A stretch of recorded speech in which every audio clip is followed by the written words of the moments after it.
Une marque définitivement engagée pour la planète, 100% made in France, 100% bio, sans plastique et qui œuvre pour l'insertion, c'est possible. C'est ce que nous allons voir avec notre invité et son entreprise, Le Beauté.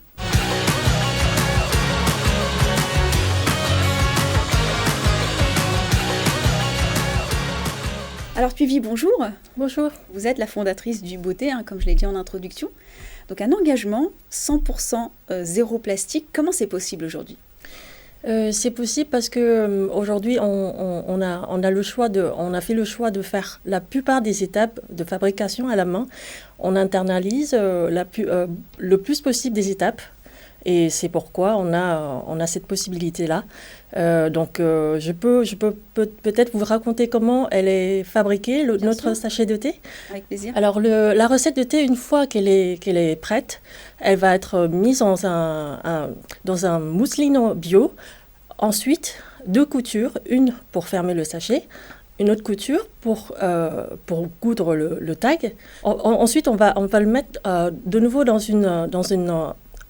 un sur-enveloppe en papier, cousu sur les 2 côtés encore.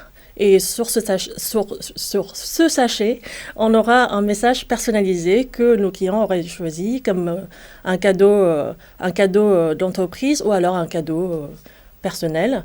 Et ensuite, il y a encore une étape où on met une mise en boîte, mise en beauté, et on envoie aux clients. En gros, chaque sachet nécessite au moins 5 opérations humaines. Mais c'est génial, c'est magnifique cette aventure de se dire qu'effectivement, au travers ces petites manipulations, on est en mesure aujourd'hui de livrer donc des sachets de thé totalement sans plastique. En plus, votre histoire elle est très intéressante. Vous êtes vous-même immigré, vous êtes arrivé en France, vous êtes aujourd'hui à la tête d'une entreprise, un peu malgré vous. Vous êtes en train de créer des emplois, vous avez été aussi accompagné par Cité 4000. Qu'est-ce que ça vous fait de vivre tout ça aujourd'hui ? Ça me touche énormément parce que je crois sur mon chemin, aujourd'hui déjà en tant qu'immigrée de base, je suis arrivée en France il y a 20 ans, j'ai étudié, j'ai trouvé du travail en France et aujourd'hui j'ai la possibilité de créer une entreprise et en plus je commence à employer les Français et aussi quelques profils qui ressemblent beaucoup aux miens d'immigrés. Pas forcément exactement la même chose que le mien, mais ça me rappelle beaucoup de mon parcours et je trouve que c'est génial, ça donne du sens à tout ce qu'on fait. Mm-hmm.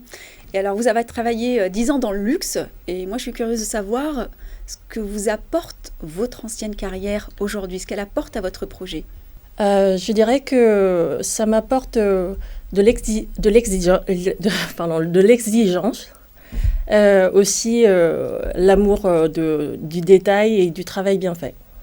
Aujourd'hui, vous êtes donc du coup sur ce segment, on l'a dit plusieurs fois en introduction, du 100% zéro plastique. Et je me dois quand même de vous poser la question, comment vous êtes perçu par les acteurs historiques ? Parce que finalement, le message que vous êtes en train de brandir sans le vouloir, c'est que le zéro plastique, c'est possible, il suffit de le vouloir. Oui, en termes de concurrents, par exemple, on ne se situe pas comme une concurrente des maisons de thé.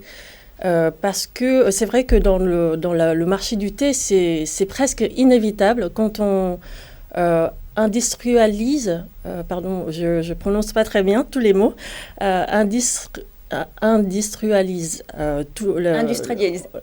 industrialiser, vous voyez, même nous on a du mal, donc vous êtes toutes pardonnées.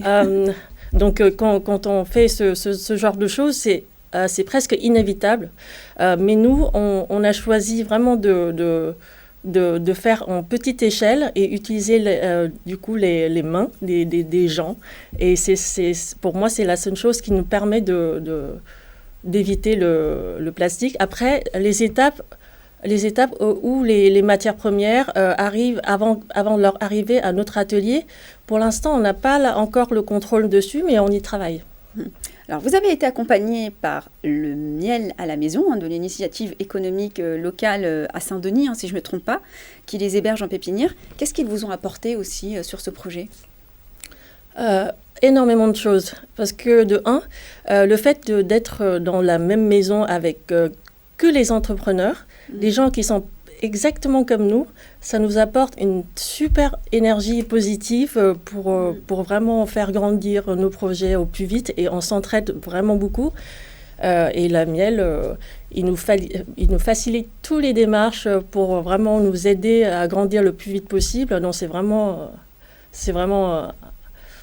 comment dire, fédérateur. Ah, oui, c'est vraiment une chance pour nous d'avoir été acceptés dans cette pépinière. Alors, c'est un bel accompagnement, une belle histoire, mais je dois aussi ajouter que vous avez été lauréat national du concours Talent des Cités 2021 avec la catégorie création. J'imagine que ça fait votre fierté aujourd'hui. Oui, vraiment, on est vraiment très fiers parce que tout ça, c'est grâce à la miel et aussi grâce à notre implantation dans ce département où on a découvert plein de talents et plein de possibilités pour grandir. Merci beaucoup pour votre témoignage, Tuivi. Merci. Merci à vous de nous avoir suivis. Pour revoir cette interview, rendez-vous sur demain.fr et moi je vous retrouve bientôt pour de nouvelles interviews.